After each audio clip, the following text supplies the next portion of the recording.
नाजरीन, अब रुख करते हैं डेरा गाजी खान का, जहां ABC न्यूज़ के ब्यूरो चीफ गुलाम यासीन राही की रिपोर्ट के मुताबिक महकमा सेहत डेरा गाजी खान के ज़ेर एहतमाम इस्तेदाद पोलियो मुहिम में नुमाया कारकर्दगी का मुजाहरा करने वालों में सर्टिफिकेट्स तकसीम किए गए।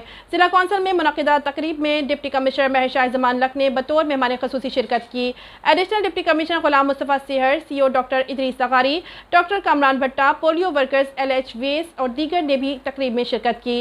डिप्टी कमिश्नर महर शाह ज़मान लक ने खिताब करते हुए कहा कि हेल्थ अफसरान, पैरामेडिकल स्टाफ और पोलियो वर्कर्स हमारा फ्रंट लाइन असासा हैं। पोलियो मुहिम को कामयाब बनाने, हेल्थ सर्विसेज की फराहमी में हमारे वर्कर्स हमेशा फ्रंट लाइन पर रहे। डिप्टी कमिश्नर ने कहा कि मैं पोलियो वर्कर्स की सपोर्ट के लिए हम वक्त हाजिर हूँ। अफसरान, पोलियो मेल और लेडी वर्कर्स की दिन रात मेहनत से हमारा जिला महफूज है। सर्विसेज डिलीवरी में मजीद बेहतरी लाने के लिए पोलियो वर्कर्स के शाना बशाना रहेंगे। डिप्टी कमिश्नर महर शाह ज़मान लक ने नन्हे बच्चों को पोलियो के हिफाजती कतरे पिलाकर 29 अप्रैल से शुरू होने वाली इस्तेदाद पोलियो मुहिम का बाकायदा इफ्तिताह किया। बाद उन्होंने पोलियो मुहिमात में बेहतरीन कारकर्दगी का मुजाहरा करने वाले हेल्थ अफसरान, ट्रेनर्स, UCMOs, पोलियो वर्कर्स में सर्टिफिकेट्स भी तकसीम किए।